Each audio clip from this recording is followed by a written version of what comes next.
All right. So obviously today's topic is about advocating for your patients and how to be an ally. As others mentioned before, it's a really important topic at the moment, and I feel like it's a topic that schools don't really go into much detail about. So we thought that ASDA would be a perfect place to educate people about it, and hopefully you learn something today and apply it to later patients on in life as a practicing dentist. Next slide. Okay. Okay, so to start off with, we're just gonna um, say, we're just gonna ask, what does allyship mean to you? You can throw out any words or phrases that are associated with allyship that you think of in the chat, and we'll read them out.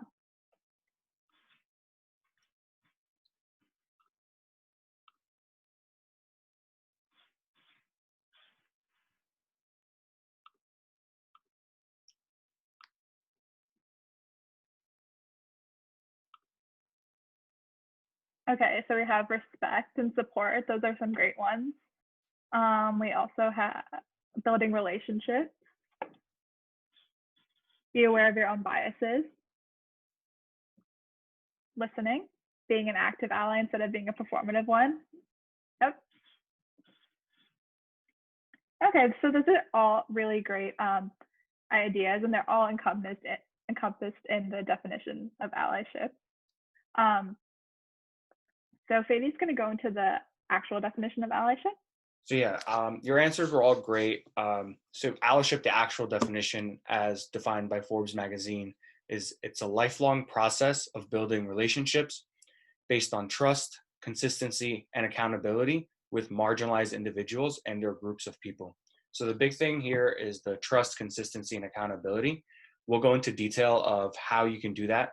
And then the other big thing is to recognize those marginalized individuals and their groups of people and be able to treat them the way that they should be treated. Next slide. Okay, so some key aspects of being an ally are recognizing systemic inequalities and the impact of microaggressions. So this is important because it's kind of a two-way, double-edged sword thing. Inequality and discrimination isn't just individualized acts of bias or prejudice. It's also the fact that society puts certain structures in place that discriminate against certain groups of people and cause them to feel marginalized. The second point is that allyship is an opportunity to grow ourselves and to confront our own implicit biases. So this can often be an uncomfortable experience, but since we're in school, it's a great learning opportunity to start implementing allyship right now and get comfortable with calling yourself out or being called out by other people and work on overcoming your biases. And the last point is that allyship isn't really self-defined. You have to be acknowledged by the group that you're allying with. So actions and impact matter, not just your intentions. We all want to do the best for our patients, but make sure your patients can tangibly see and recognize the effort that you're putting in because it's not always obvious to people.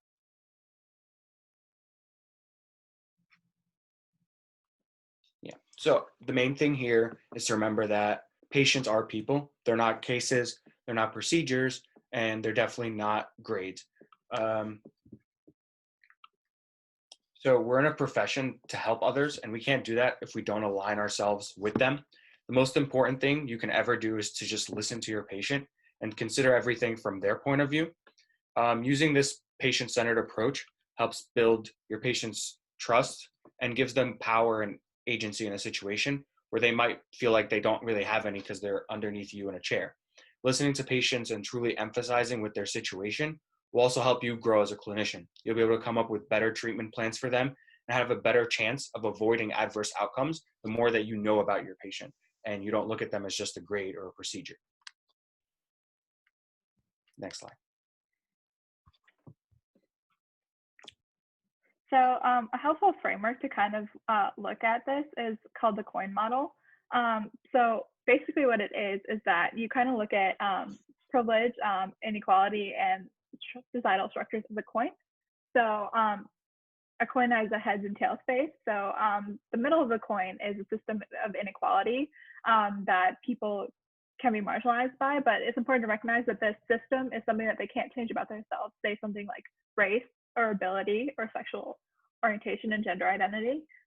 And so the bottom of the coin represents, or tails, represents people that have been marginalized by this. And remember that they can't change this about themselves, but they're typically groups that get the lower end of the stick because of this fact that they can't change it about themselves, and they often have worse health outcomes. And the top of the coin represents people that are privileged by the system of inequality. And so it's important to always remember not to refer to these people as the norm or normal, because that really perpetuates the inequality that's already in place. So an example that you can use to refer to privileged populations is simply calling them populations that are privileged, or another word that you can use is freeless populations. And so it's important to remember that everyone has multiple coins that make up part of their identity, and that's called intersectionality. So you can be privileged in some ways and be on the top of one coin and be on the bottom of another. And so what the coin model is really saying is that, I don't know if this is a helpful metaphor, but I'm Canadian. And so in Canada, they decided to get rid of the penny, which kind of makes sense to me because pennies are very useless and I don't really see the need for them. But it's kind of like, it's not just a heads and tails thing. You can't just help the people on the bottom of the coin, because then you're just not really addressing the problem that exists. So what it's really saying is that you have to get rid of the coin altogether, and take out these societal structures that perpetuate inequality, and not just address one group or the other. So let's consider some of the marginalized groups that was mentioned in the definition that we come across in dentistry. So obviously this is by no means an exhaustive list that represents all types of marginalized patients. There are many other forms of inequality, such as gender inequality, socioeconomic inequality, nutritional inequality, but we have listed for you some of the main groups. So it's the BIPOC, the LGBTQIA, and the patients with disabilities. Yeah. And we'll be going through each one of these separately, yeah, and really learning more about them and being able to treat them in a better way. Yeah.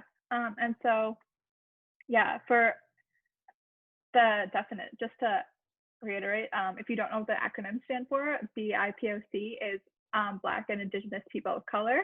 And LGBTQIA is lesbian, gay, bisexual, transgender, queer, intersex, and asexual. So there are a couple different levels of marginalization that face Black and Indigenous people of color.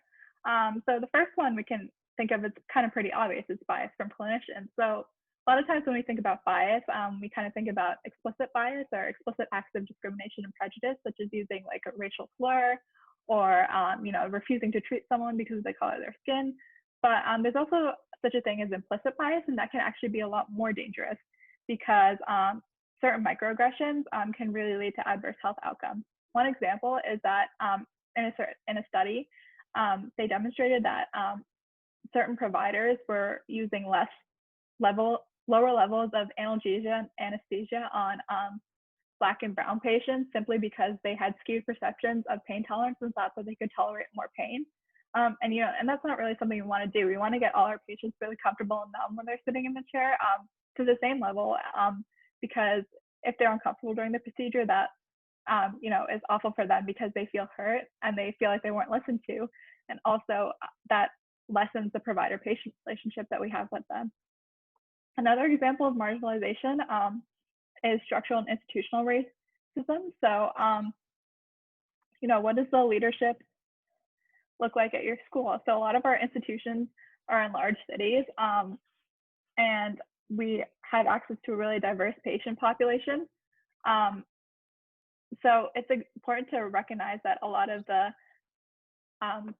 there are a lot of public health and community considerations that may affect your patient's health. They might be facing transportation issues in getting to the doctor and dentist, or they might live in a really polluted area, or they might not have access to fluoridated water, especially for dental patients.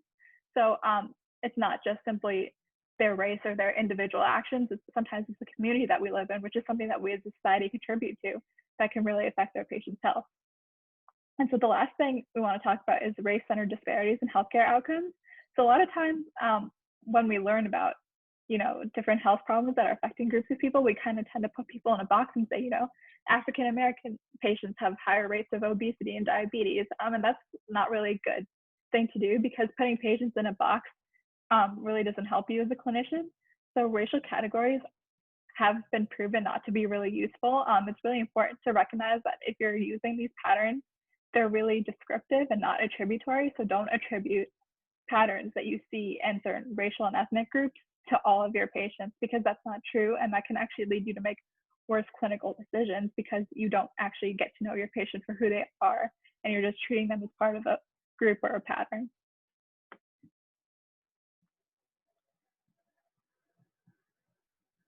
All right, so we're going to open it back up to you guys in the chat session. What do you guys think are some of the tolls that racism takes on our body?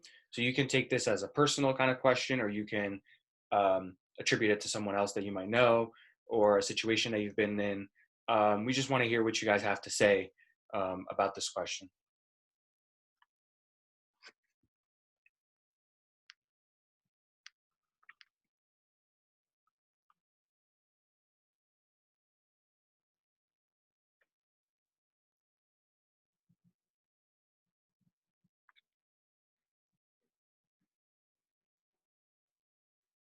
So Abby wrote, POC affected by COVID at higher rates. Yep, that's true. Yeah. And that also has a lot to do with a lot of the societal structures that are in place in terms of them getting treatment, living and working jobs that require them to have a lot of contact with people and other things like that. So that's a great example. Katie's going to go into some of the other things that can happen to your body when you're faced with racism and discrimination. Yeah, so the big one here is definitely stress. That can be contributed to high blood pressure, lowered immune system, and can lead people to seek ways to relieve that stress, i.e. like cigarettes or alcohol, drugs, or adverse behaviors. Another one is obviously nutrition. Some of the tolls that racism takes on our body definitely affects nutrition. Altered cognitive function is another big one. Altered sleep patterns is definitely a big one, and mental health issues. So obviously we don't want to add more to our patients that we're seeing, and not put them in a comfortable environment, and not be an ally to our patients and add more to some of these health issues and make it worse for our patients. Next slide. Okay. Back to the chat, what are some examples of common microaggressions that you think that healthcare providers perpetuate towards their patients? You can throw any ideas in the chat.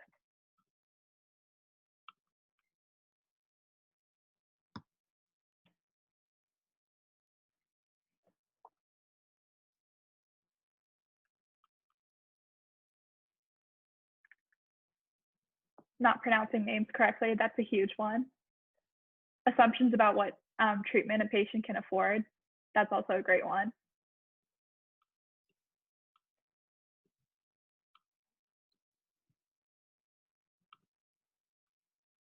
Yeah, so basically, like, some of the most common microaggressions that happen with patients is, I think Abby mentioned financial issues. Well, a lot of providers assume that just because of a patient's race, they're on Medicare, Medicaid, or CHIP, and that's really not a good thing to assume. Casey said not pronouncing names correctly. It's important to learn how to pronounce the names of your patient. It makes them feel like they can be themselves. So don't call them by a nickname, and don't ask them, like, unless they feel comfortable with that, but don't like make up a nickname that you can easily pronounce just to make it easier for yourself. Ask the patient what they would be like to refer to as. Another thing is communication style. So it's a lot, like, don't assume that because of their race, like a lot of people assume Asian patients are going to be really quiet, and that Black patients are more loud and outspoken. That's really a bad thing to assume, because it puts this idea in your head, and it closes you off from actually listening to the patient. And the last thing is, with patients who don't speak English, you should use an interpreter for everything.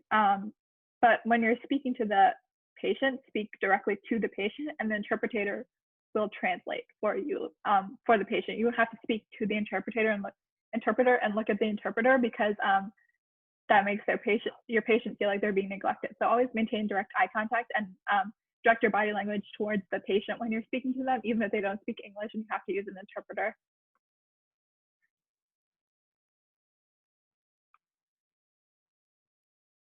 So the main thing here is, what can we do as dentists? And I feel like we've mentioned a lot of these in little snippets as we were discussing some of your answers, but it's very important to check your bias. It can save your patient's life. Always listen to your patient. We mentioned before the patient-centered theory, and it's very important to make sure that they are comfortable. The second point is to be aware of the community that surrounds you and do research on what can contribute to your patient's health. Like we mentioned before, make sure that you know some of the health disparities that your patient has and be able to use them in a correct manner, not just put them into groups as we mentioned before. Engage your school's leadership to make sure that individuals of all races and ethnicities are considered in educational and clinical decision-making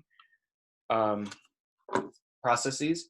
I feel like most of our schools do a pretty good job of making sure that all the individuals and ethnicities are considered in clinical decision-making processes, but we as student dentists have to be better at also helping our schools and consider them as well. The fourth point is really just to be a community activist and not to just be a dentist, be a community leader in a sense. So it's also to be attenuated to the community at large. Consider setting up volunteer-led oral health screenings for marginalized individuals, working with financial services to make fees more accessible, or donating supplies to schools, shelters, and community centers. This is very important so people know that as a dentist, you're not just there, you're part of the community, you're helping them, and you're really being there for them. And it helps you to also check your bias because you learn more through these communities activist programs. So the next group we're going to focus on is LGBTQIA patients. And so they also have the same 3 levels of marginalization that they can face. So with regards to clinician bias, language is really important, and how you refer to your patients. So a lot of the language that you use should be centered around destigmatizing sexual orientation and gender identity, because it's a part of themselves that patients can't change, and they want to feel accepted and they want to feel comfortable for who they are. And so this kind of translates to structural and institutional marginalization. So confidentiality is a big thing, like we always stress it in dentistry and in healthcare in general. You know, you want to make sure that your patients feel safe opening up to you and they feel safe sharing who they are with you without the fear that you're going to tell someone or out them, or somebody will find out things that they're not supposed to know because they weren't told directly. And so a big thing in leading to that is, you know, making sure that there are designated safe spaces in your school to discuss this. Obviously, the clinical operatory should be a safe space, and it should always be considered a safe space, but it's important to make sure that you know, safe spaces are displayed clearly and that patients recognize that they can open up without anything there. And finally, another thing is with the increasing number of, you know, non-binary patients and also transgender individuals, it's important to have accessible restrooms so that people can feel comfortable accessing all different places in your school, not just the operatory, and they can, you know, feel comfortable being who they are. So some of the adverse healthcare outcomes that affect the LGBTQIA community are a higher risk of mental health issues and suicidal thoughts or behavior. And recently we've seen in the news with transgender patients that they don't necessarily feel comfortable or know that they have a doctor that's going to treat them. So really being sure that there's acceptable health coverage and insurance for these individuals so that they can go anywhere and feel like they have someone who's willing to take care of them and provide for them. All right, so these 7 guiding principles are actually derived from the Massachusetts General Hospital on diversity and cultural sensitivity in mental health, and they're very important. So the first 3 points are kind of similar in that it says that gender and sexuality exist in continuums with infinite possibilities, and that the continuums are separate yet interrelated realms. and that it breaks down into separate but not mutually exclusive masculine and feminine continuums. These 3 points are kind of similar but very important, in that realizing this continuum is important. Sexuality is composed of 3 distinct realms: orientation and attraction, behavior, and identity. These 3 realms are interrelated but not always aligned. The 5th point is that gender may develop based on biological sex, but this is not always the case, i.e., transgendered, intersex, and androgynous individuals. There are biological and psychological, social, and cultural influences at play in gender and sexual development trajectories. Social factors such as family and peer relationship robustly shape behavior during preschool and school year age years. And then the 7th point is that each individual is unique and composed of multiple identities that exist with and interact with other social cultural realms, such as socioeconomic status, geographic region, race and ethnicity, religion, spiritual affliction, gender, and sexuality, among others. So these 7 guiding principles are wordy, kind of, but at the same time, they're very helpful because it gives you an idea that the main thing is just to accept the person for who they are and realize that in a continuum, they have to be accepted no matter who they are. And that, as a dentist, is really important for you to do. I think a really important one is realizing that gender can exist outside of masculinity and femininity too, on a non-binary scale, adding to that 3rd point. And that's pretty much the most important point there. Next slide. So how can we help? So there's a couple different levels. So number 1 is always check your own biases. You know, don't hold any implicit biases toward a patient based upon their sexual orientation or gender identity. And even if you do and you're called out for it, it's okay. Like, that's a learning experience and you can learn and grow from that. And, you know, hopefully in the future, you'll learn to overcome the bias. Second is to create a safe and welcoming environment for LGBTQIA patients within your institution. So a lot of this can translate into, I don't know if you guys have heard of Safe Zone, but it's this training that you can undergo at pretty much every university, where you can get trained in how to provide a safe space for groups of marginalized identities. And it's a really simple training. You can undergo it. And obviously the clinical operatory is supposed to be a safe space for everyone, but it doesn't always feel like a safe space for everyone. So undergoing that additional training and, you know, getting to display a Safe Zone sticker on your operatory or in your clinic, that can really help patients feel like they're accepted. And you can also display your organization's non-discrimination policy really clearly, so that patients know when they walk in that they're going to be treated just the same as everyone else for who they are, and they're going to get an equal standards of care that everyone else receives. And the last one is, as we mentioned before, it's continue to lobby for healthcare coverage for LGBTQIA individuals. This isn't necessarily political. It can also just be like knowing who providers are that will specialize in treating LGBTQIA individuals. If certain providers feel like that's not their range of expertise, obviously as a provider, you should be willing to treat anyone. But there are specific places and health centers that they can go to get the help that they need. So we're going to open it back up to the chat session again.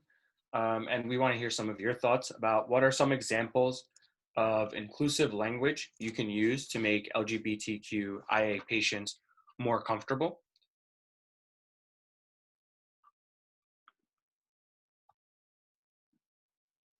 Okay.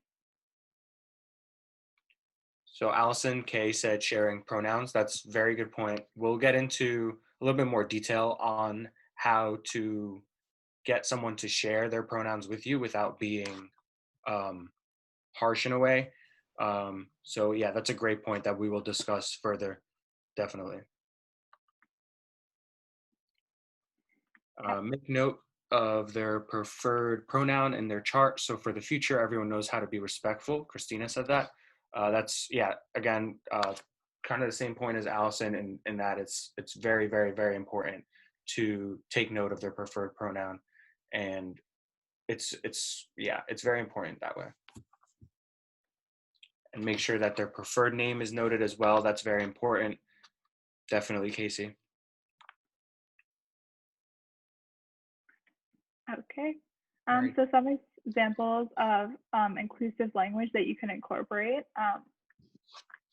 So make your patients feel comfortable in opening up to you. So instead of saying, instead use the term transgender or trans man and trans woman instead of other dehumanizing terms or slurs.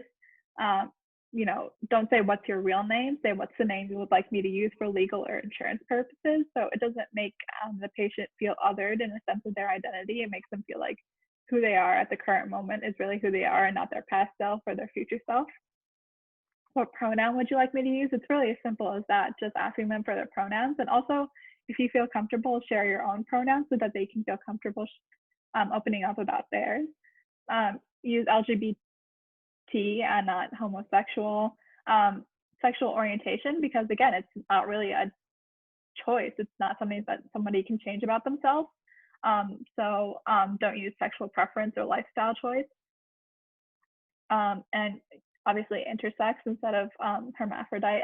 That's a really offensive term. So I would recommend and obviously do not use that. And try to incorporate more gender neutral terms in your language instead of saying he, she, they. Instead of greeting a person as like sir or ma'am, just try to say they, their, them, we, are, or our. And when asking about their marital status, don't say husband or wife, say partner or spouse. And then obviously just referring to somebody as a person is probably better. If you feel like you're scared that you're going to mess up or don't know what to refer to them, just say like person or individual or patient. You don't have to use labels.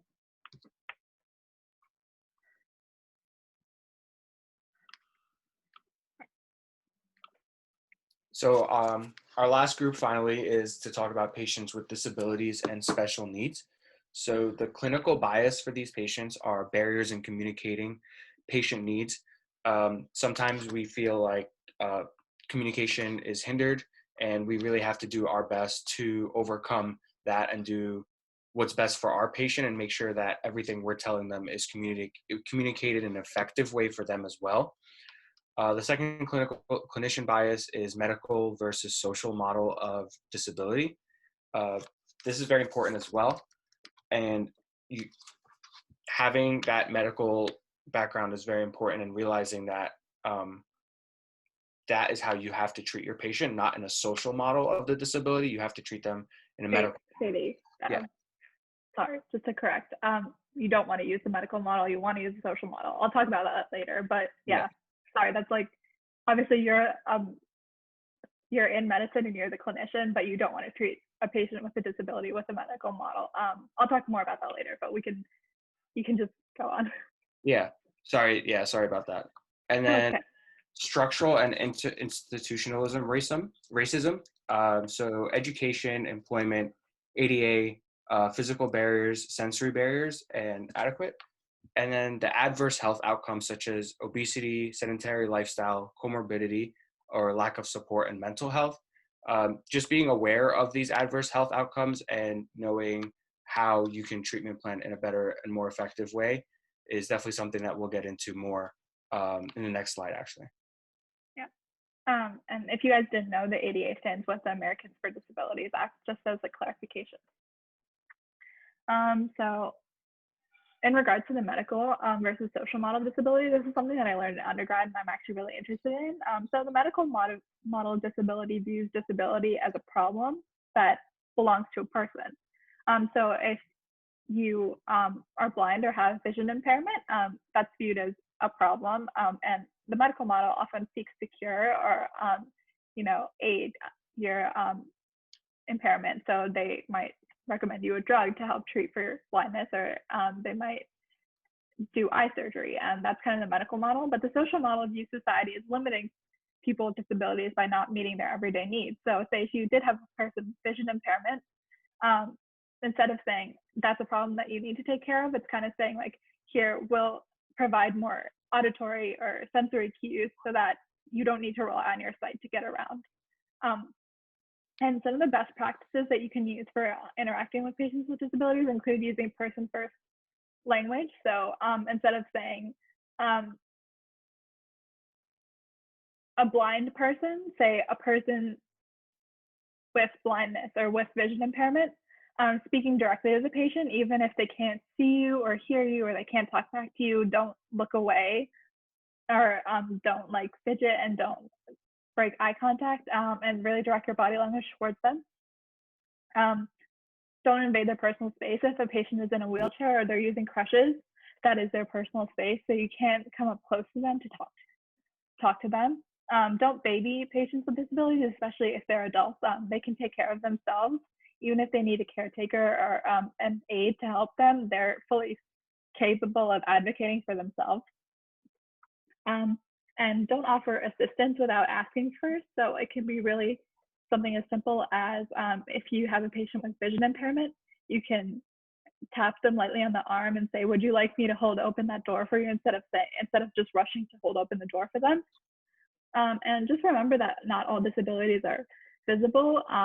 Some people might be suffering from intellectual or cognitive disabilities that really don't translate when you look at them. So just keep that in mind, and always treat them as if they're a patient and not somebody who is put at a disadvantage by who they are. So yeah, so kind of like how we did with the LGBTQ slide, we have some affirmative terms and some negative terms that you should use as a dentist. So some of the affirmative terms are people with disabilities instead of the handicapped or the disabled. Um, Again, person with a disability, not impaired, invalid, crippled, or afflicted. Successful and productive instead of courageous. The negative term would be courageous or inspirational. Um, Ezra mentioned is it's the social term would then be to use has paraplegia, not paraplegic, which would be the medical term. Has traumatic brain injury, is brain damage would be the negative term. Child with has autism, autistic child. Yeah, so it's pretty much similar in all aspects. And again, here's another example of the social term versus the medical term. It's has a cognitive disability instead of has a birth defect. So these terms are very important to use. And I feel like the main thing is just having a sense of what the person is comfortable with and giving them that respect and giving them that comfort is the main two things there. So back to the chat, how do you think it might be difficult/frustrating for individuals with disabilities to navigate inside our schools and clinics in terms of the layout of a physical space?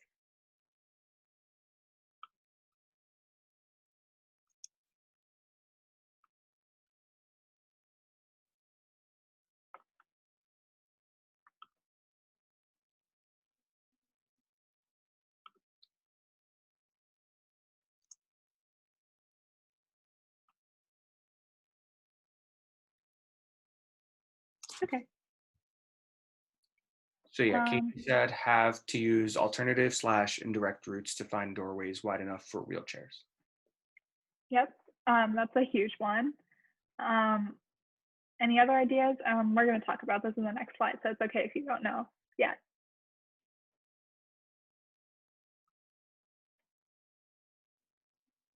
Okay. So what about navigating the physical space? So kind of the same question, are there any physical barriers to for mobility that may make it hard for patients? That's, I actually have a personal story with this where at Maryland, I know that the elevator is kind of hard to find at times. And as you're walking into school, the main question you'll often get is someone asking you where the elevator is, because the staircase is the one that you see right in your face all the time, and the elevator is kind of behind the staircase. So I feel like we do need to do a better job of having a sign there at least, because it's without a doubt every time you walk into school, someone will ask you where the elevator is. When giving directions, be specific and take into account weather, distance, and other specific barriers. Eliminate background noise and distractions, and consider disability mapping your school and campuses. The being specific is mainly for patients with vision loss. When giving directions, like 10 feet to the right would be a good way to give directions. And then also another point to this consider is are there any accessible parking spaces nearby? Definitely having that available for patients would definitely help them the most. I know also another personal experience is when I was interviewing at Temple. They were like constructing outside the school, and we learned, like during our interview, we learned that it was actually for this exact reason, to actually be able to get around the physical barriers. So I found that pretty cool that the school's really aware of it and is doing a good job of helping these patients out. Yeah. And so for the background noise and distractions, that's mainly for people with sensory who experience sensory overloads with cognitive and intellectual disabilities. So it's really important to not have those distractions because they can get distracted really easily by them, and it might affect them, answering you during the patient interview and things like that. And it also might just overwhelm them to the point where they feel like they can't handle the appointment. So just do your best, because I know drills are noisy and clinics are loud. If you don't have to add any unnecessary extra background noise or distractions, like don't probably keep your personal items out of sight or reach, because you might get questions about them and other things like that. And then for disability mapping, so this is something I learned about in undergrad. If you're really passionate about this kind of stuff, you can kind of take a walk around your school and look, and you can kind of note in each section of your school where the barriers to access for disability are. Like Sadie mentioned, with the elevator being behind the staircase, you don't really know where it is. So that's another thing. Or you can notice, like Casey said, about the doorways or the entryways into clinic that might make it difficult for patients with a wheelchair, and kind of like note that and keep a running tally. People at Penn actually did this, and they've created a whole campus map to show where there are, a lack of accessible doorways or accessible bathrooms. And they've also shown like where there are gender neutral bathrooms and restrooms. And they've also shown where there are lactating rooms for mothers who are breastfeeding. So it's kind of like a cool thing. And you can click the link in the presentation. We'll send this out to everyone after, so you can learn more about that. So yeah, that's kind of the end of our presentation. We just wanted to reiterate the fact that your patients are people, not cases, not procedures in a grade. So you really have to do your best to be the best ally that you can for them. It's going to help with their healthcare treatment, but it's also going to help you respect them as people and them respect you as a clinician. So always treat your patient as a person and never as a pattern or a trend or just like part of a group. Like they're always an individual, and you have to get to know each aspect of their individual identity in order to be the best dentist that you can be for them. So thanks for listening. Obviously, by no means did we cover everything that can marginalize our patients in this presentation, but hopefully this is like a great jumping point for you to do your own research and figure out more ways to become an ally in healthcare. If you guys have any questions, our emails are both right there. Feel free to contact us. And someone just asked, can you share this PowerPoint with us? Yeah, we will definitely be sharing this PowerPoint with you guys. If you email either one of us, we'll share it with you personally as well. I'll also just look up who attended the Zoom meeting and try and see if I can find all your emails, and probably just email it out to you guys too. If you want it, like if I don't do that, just email us individually and we can get it out to you, but I'll try to do that. So yeah, definitely reach out to us and use this as kind of like a stepping stone to learn more.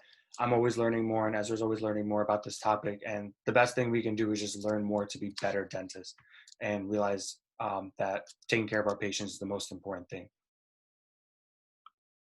Yeah, so we used all these resources. So we'll definitely send out the PowerPoint if you guys want to like read these articles on your own, or find like jumping off points to do more research. But with that, does anyone have any questions for us?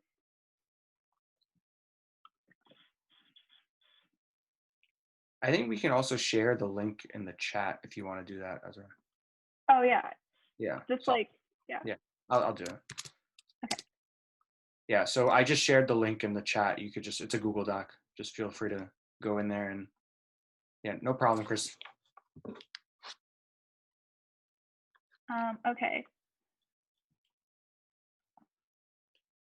So how would you handle a patient being blatantly prejudiced towards other patients your team, and yourself. So I think in that situation, it's really important to remember that it's important not to be hostile and accusatory. It's important to really handle things in a calm and neutral manner. So don't, if the patient's already aggravated, don't aggravate them more by being super defensive. Just say like, if they're, say if they're being really, really outwardly prejudiced, be like, I understand that you're feeling this way, but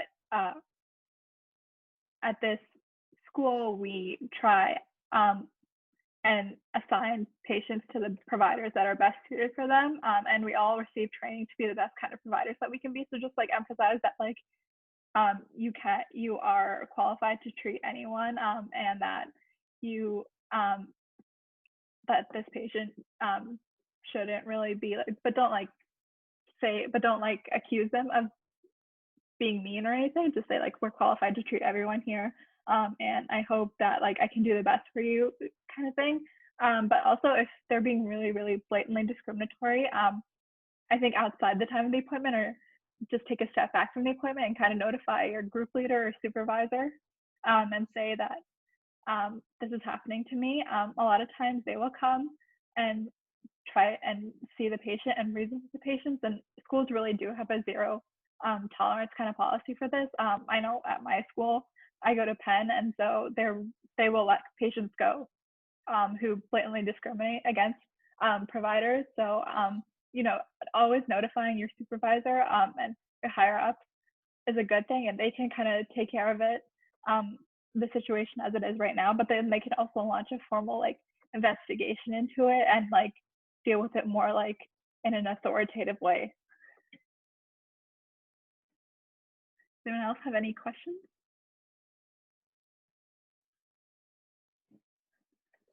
Abby just asked, what do you suggest we do when we witness a professor committing a microaggression against a patient?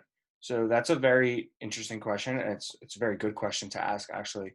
I think personally, if I were to witness a professor committing a microaggression against a patient, there's always someone in the school to contact about that. And there's always like the supervisor for the professor, in a sense, that you can contact about this. That's the route that I would choose to go with this. And I wouldn't or try to mitigate the situation in a way. But I think talking to the professor in a respectful manner could also help the situation. So those would probably be my 3 suggestions with this. Do you have anything to add?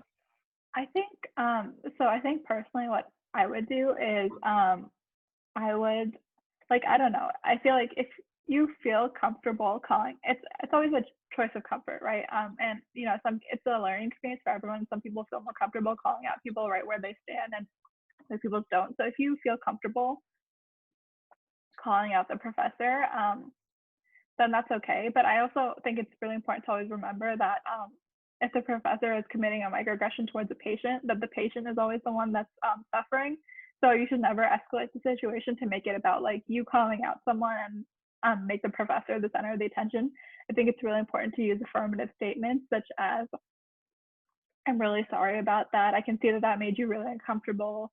I just want to let you know that like I personally respect everyone and respect this part about you, and I'm going to do my best to treat you in the best way that I can.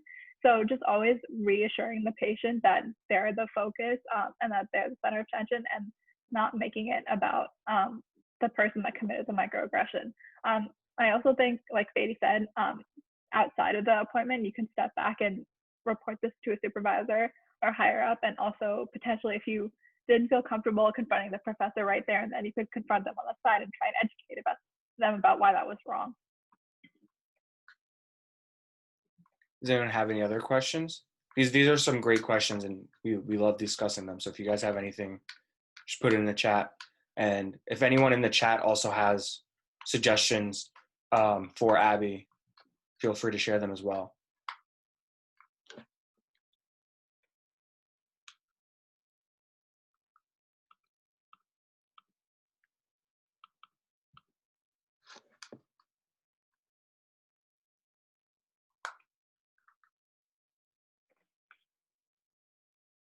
Okay, alrighty. So yeah, thank you for attending our presentation. Uh, we hope that you guys learned a couple of things, and it was definitely informative in a